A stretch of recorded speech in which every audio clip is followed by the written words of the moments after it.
America has disarmed.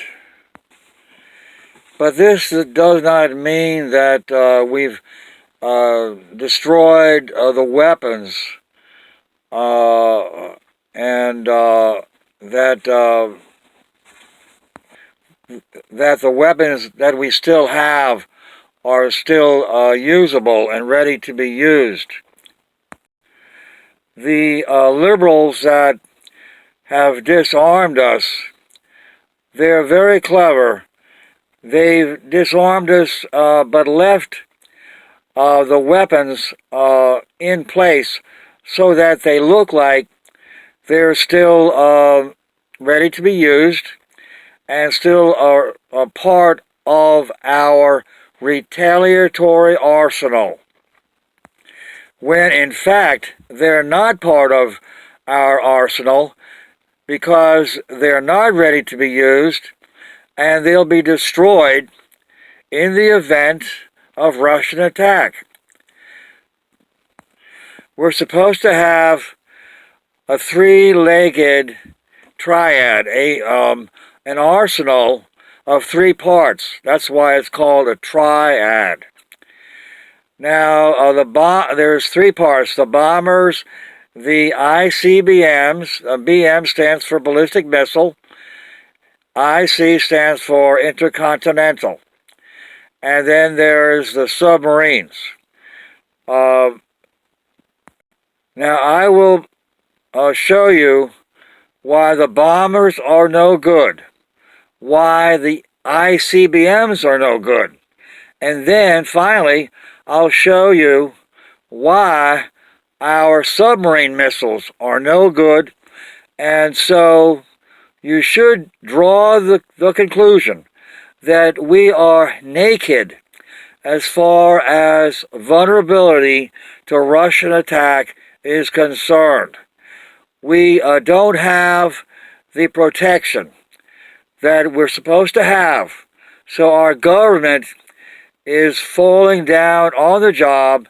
Our government has betrayed the trust of the American people, and the American people themselves are no good, to the extent that they have not kept an eye on the government. They're supposed to be a watchdog. The churches are supposed to be a watchdog, just like John the Baptist criticized Herod for taking the wife of his brother, and so he was a watchdog on the government, and that is our role. The newspapers, the media, is supposed to be a watchdog. They're falling down on the job. They're not reporting how much our national defense has shrunk. You look at an almanac that's supposed to keep tabs on the size and strength of our nuclear arsenal. If you go to a more recent almanac, they don't even give you the information anymore because they don't want you to know how small the arsenal has shrunk. Now, let me begin with the bombers. We have like 75 B-52s, like maybe 75 B-1s, and like 19 or 18 B-2s. B-2 stealth bombers. Of the combination of 75 B-52s and like 75 B-1s, that's 150, and then like say 20 B-2 stealth bombers. Out of 170 bombers, something like 6 B-2s, 1/3 of the total of B-2s. 6 are on alert, maybe 12 are on alert. But that's just a fraction of the overall total. Scarecrows in a cornfield have the power to keep the crows away from the corn only as long as the crows think that the scarecrow is alive. Once the crows realize the scarecrow is dead or lifeless, the crows become emboldened. Same thing with the Russians. As long as they are afraid of our bombers, that keeps them from attacking.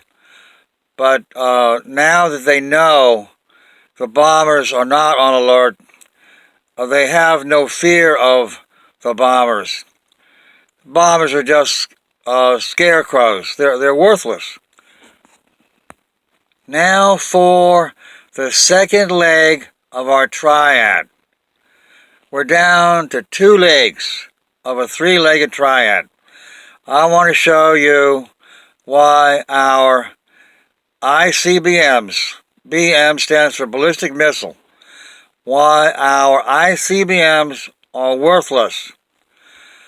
President Clinton, back in the 90s, issued a new policy statement to the effect that the danger of accidental nuclear war was so great that in order to make sure that we did not start an accidental nuclear war, we would hold back from launching our ICBMs in the event that our satellites reported that Russian attack was taking place. The idea is our satellites might be malfunctioning, and they may be reporting a Russian attack when there is no Russian attack. Now, if we acted on that report, we would launch our missiles and we would start an accidental nuclear war that was totally preventable. So the liberals under Clinton are responsible for this new policy where we are writing off our ICBMs. They are no good because our policy now, it's no longer new, but our policy that was new under Clinton is that we have enough deterrent in our submarines, our boomer submarines, to deter Russia so that we don't need our ICBMs. Now, the problem with this is we have gone ahead and we have cut our submarines, the number of submarines we have, down from 39 to 12. We have 14 subs, but 2 of them are not included. 2 of them are just, extra.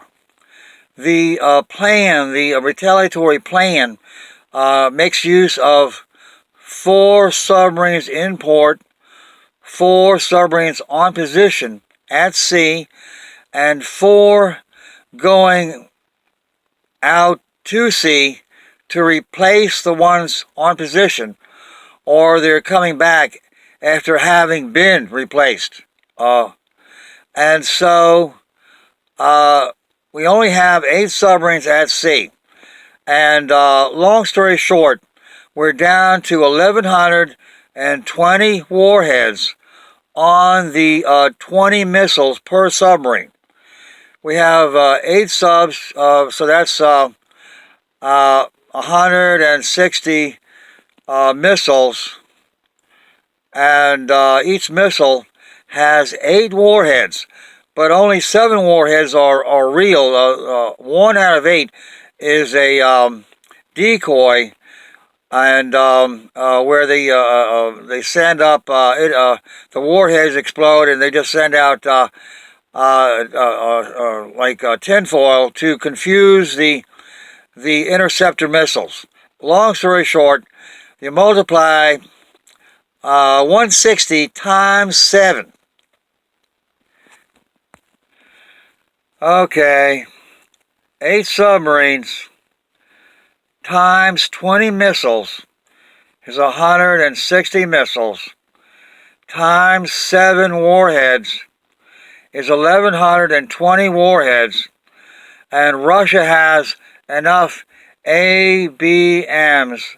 ABM stands for anti-ballistic missiles. They're missiles that shoot down ballistic missiles. They have enough to shoot down 1,300. So we need to have more than 1,300. Instead, we are below 1,300 for the first time.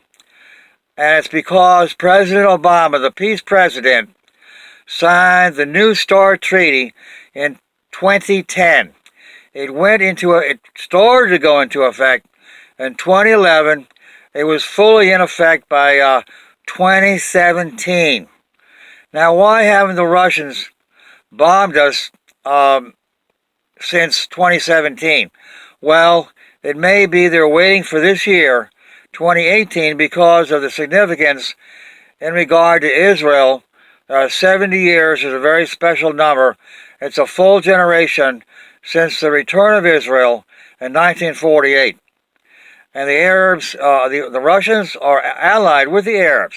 And the Arabs may wish to destroy Israel in this very special year, so that not only would they destroy Israel, but they would be desecrating this holy year. At least that's their mind. They're not going to destroy. They're not going to get a chance to destroy Israel because God will intervene. But anyway, getting back to the our arsenal. Now, why do we let Russia build ABMs, anti-ballistic missiles? The ABM Treaty was a ban on ABMs. We were going by the doctrine of MAD, mutual assured destruction. As long as neither the Russians nor the Americans built ABMs, both sides were supposed to be vulnerable to the other's offensive missiles, and so neither side would launch war because it would be suicidal to both sides, because both sides would be naked as far as defensive missiles. Both sides were supposed to have no defensive missiles. Actually, they said, okay, 100 defensive missiles, or they changed it to 200 ABMs, but that was it. But what Russia did was they cheated on the treaty. They built thousands of ABMs. Why has our CIA, Central Intelligence Agency, allowed the Russians to cheat openly on the ABM Treaty by building thousands of ABMs?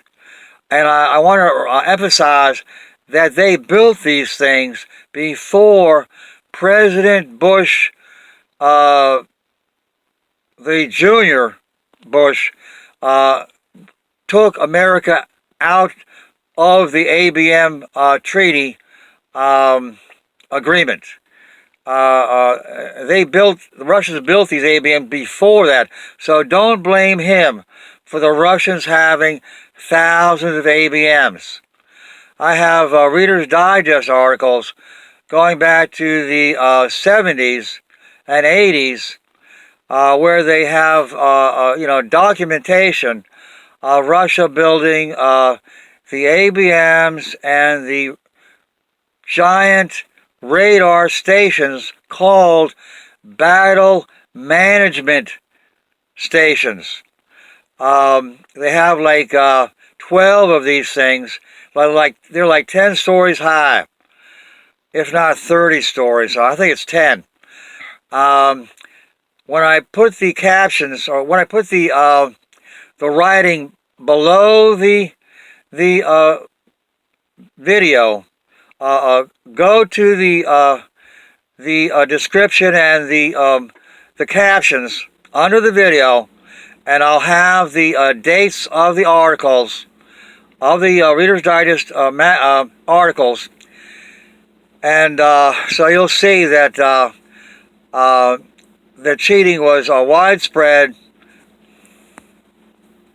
The cheating means that the Russians never bought into the MAD doctrine, mutual assured destruction. They never really agreed to the mutual destruction idea. They always planned on making nuclear war a one-sided destruction deal. We would get destroyed, but Russia would not. They always had in mind waiting until they could destroy us, but prevent us from destroying them. The Bible even prophesies that part of nuclear war. It says the beast, one of the heads of the beast, talking about Russia, would receive a deadly wound which would turn out to not be deadly. Now, it's talking about the world thinking that Russia would be destroyed in nuclear war like America was destroyed. And when Russia emerges unscathed, undamaged by nuclear war, the world will be amazed, and they'll say, who can make war with the beast? Talking about Russia. And that's in Revelation 13, 3 and 4. Now that's the symbolic part of the passage. Now sometimes the Bible passage will have two parts, the symbolic part and then the explanation. Now the explanation for Revelation 13, 3 and 4 is in verse 7, where it clearly says that the beast will make war against the Christian countries. It says against the saints, which means the countries that are predominantly Christian, and historically that's meant primarily Europe. And that's the part that Russia will attack and overrun. And they'll actually bomb America because we're partners with Europe through NATO, North Atlantic Treaty Organization, and they will bomb us and they will conquer Europe, and they'll conquer Europe within like 2 weeks because NATO is a paper tiger. The European countries have not spent the money on military things that they need to spend in order to keep keep their defenses up. They're very, very weak, and it's unbelievable. Both America and Europe are actually inviting Russian attack. America has become a little bit like Bruce Jenner. Bruce Jenner had his genitals cut off, and he's a eunuch. Now he dresses up as a woman, but he's a eunuch. And America, by letting our nuclear arsenal be reduced, it's as if it was cut up. And it's not cut up, but figuratively it's been cut up. And to the extent that our nuclear missiles are phallic shaped, and they're hard, like they're metallic, like a phallus is hard, and the warheads pop out of the head of the missile. And just like with a phallus, the seed comes out of the head. So you can really build a case that there is a parallel between nuclear missiles and male genitals. Now, when we reduce our arsenal, we really are imitating Bruce Jenner, and so you can call that the Caitlyn Jennerization of America, the Caitlyn Jennerization of America. That's what we've been going through by foolishly disarming. Now let me get back to what I had mentioned.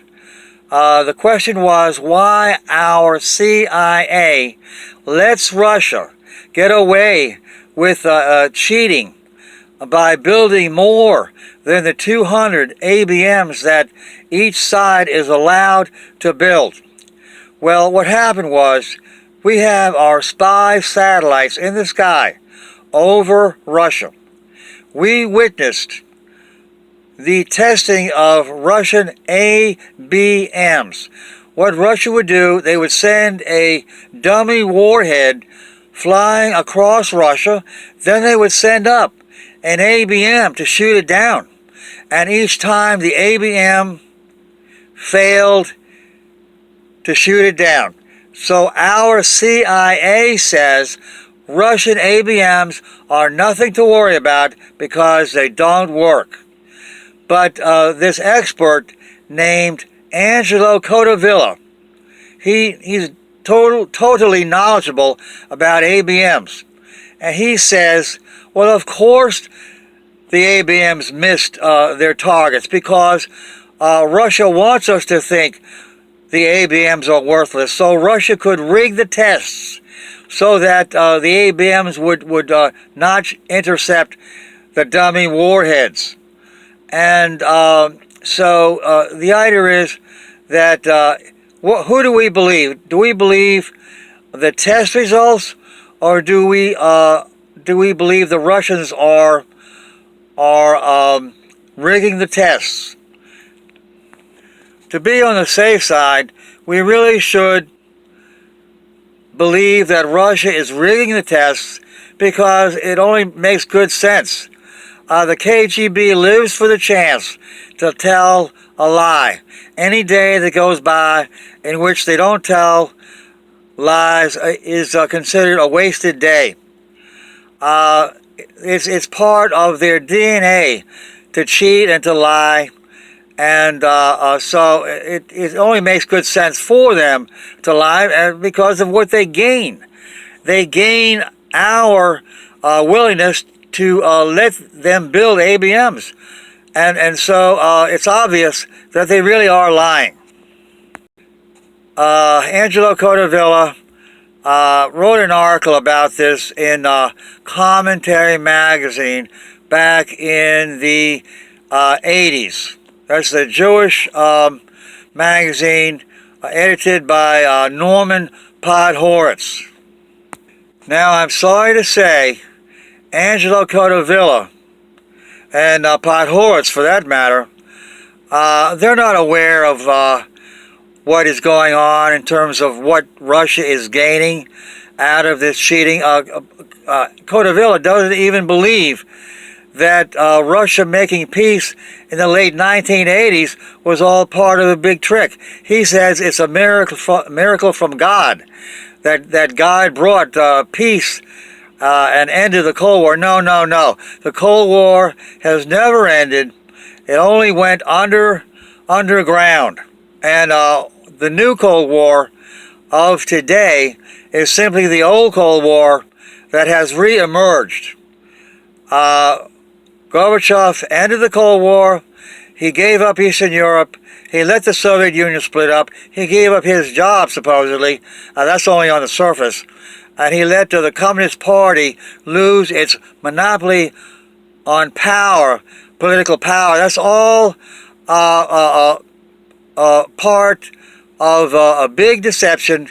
It's the lie that Apostle Paul talks about in 2 Thessalonians chapter 2, verse 9 through 11. He says, they will believe a lie and then they will perish. We believe the lie that Russia had changed, so we disarmed, and the next thing that happens is we perish. And that's how that works out. Now, I've been telling you all the bad news, but the good news is that God has our back. God Almighty will avenge America. and he will reverse Russia's victory over Europe and over America. What happens is Russia bombs America and takes Western Europe, and then they invade Israel. Now, this is in Daniel 11. Verse 40 is the Russian invasion of Western Europe. And then in verse 41 is the Russian invasion of Israel. And by the end of the chapter, the king of the north, that's the ruler of Russia, he is defeated. And his defeat is carried over into chapter 12. But the point is that Russia will only rule the world for 5 months. And now Daniel 11 requires a little explaining. The northern power is Syria up until the end time king, the very last king. And there, it's not so much the North Is Syria anymore. It's what Syria has become part of. Syria has become incorporated into the Russian alliance. Now you know that. Anybody who's been following the news knows that Russia has been defending Syria like it's part of Russia, part of the Russian alliance, part of the Soviet Union, de facto Soviet Union, you could say. And long story short, when it says the North will attack the South or invade the South, it actually says the South, the North will attack the South. Actually, that means the North will stand up to the South. The North will resist the South, and then the South will attack the North. It's talking about, the North will invade the South. It's talking about Russia invading Europe. Now, this is a little bit tricky because the North-South, as far as Syria versus Egypt, can be interpreted as east-west, because Syria is east of Egypt as well as being north. And you carry that over to the new north-south. Russia is the new north, so it's actually northeast. And Western Europe is the new south, so it's really southwest. And that way, Europe does fit as far as in relationship to Russia. And if you'll simply read the tail end of chapter 11 of Daniel, you'll see what I'm talking about. And, okay. The North in Daniel 11, the tail end, is the same northern power that's in Ezekiel 38-39. It's Russia. And there it clearly says it's to the far north, and it's clearly Russia because it's a ringleader nation. It has several follower nations that join with it in the invasion of Israel. Now, Russia is a ringleader nation. It's got plenty of follower nations, plenty of lackey nations. And there a lot of Arab or Muslim nations are allied with Russia.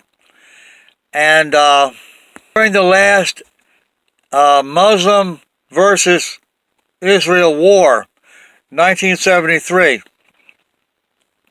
the Yom Kippur War. That war, Russia, Israel was attacked by surprise, and they got back on their feet. They were able to turn the tide, and they started to actually invade Egypt, which at that time was allied with Russia. Brezhnev of Russia called up Nixon and said, make your Israeli allies back off from invading and reaching Cairo. And if they reach Cairo, we're going to come in. Russia was going to come into the war. That's what Brezhnev threatened to do. So Russia coming into the Middle East, that has actually been prefigured. Russia invading Israel has been prefigured by the Yom Kippur War. That reminds me, President Nixon put our country on the highest alert right below pressing the button and launching nuclear war.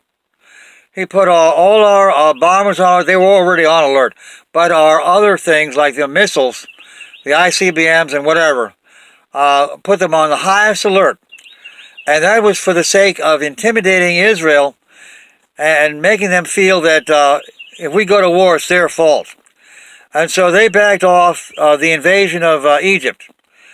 And but my point was, by my remembering that, it reminds me that President Trump today could actually stop Russia from attacking if he would simply put our bombers back on alert and put our ICBMs back on AOL. How does that work? No, LOA, launch on alert. Or LOW, launch on warning. It's the idea that we would press the button as soon as our satellites tell us that they have witnessed the plumes, the ignition plumes from missiles being ignited, being launched from Russia, either from land-based silos or from well, that would have to be what it is. I don't think they would alert with missiles coming from submarines. It would have to be ICBMs. But that's what Trump could do. He's not going to do it. But I'm just throwing that in, that even now, even at this late date, our country could be saved from nuclear attack if we would simply go back on full alert, or, in that direction. Alert as far as normal alert. As far as the ICBMs, put them back to the way they were before Clinton ruined everything. But Trump's not going to do it. And so the attack is going to come. And like I said in my other video, you can look up my other video. It's called Rapture at Pentecost, or Rapture is Coming at Pentecost. And throw in my name, Joe Grace. Put that with the, in the title, or, next to the title. I don't know if that'll help. But you may have trouble getting my other videos. You'll have to just keep trying. I'm sorry that I don't get enough traffic to make my videos more easy to reach. Pentecost is 2 weeks from today. This is like Tuesday, and Pentecost is 2 weeks. It's Sunday, Saturday or Sunday. Jewish is Saturday, Christian is Sunday. We'll see which day it happens. Hopefully it won't happen either way. I must say, I would like Bible prophecy to be fulfilled. I would like judgment on sin to take place, and to get rid of all the terrible stuff that's going on in this country, especially video games.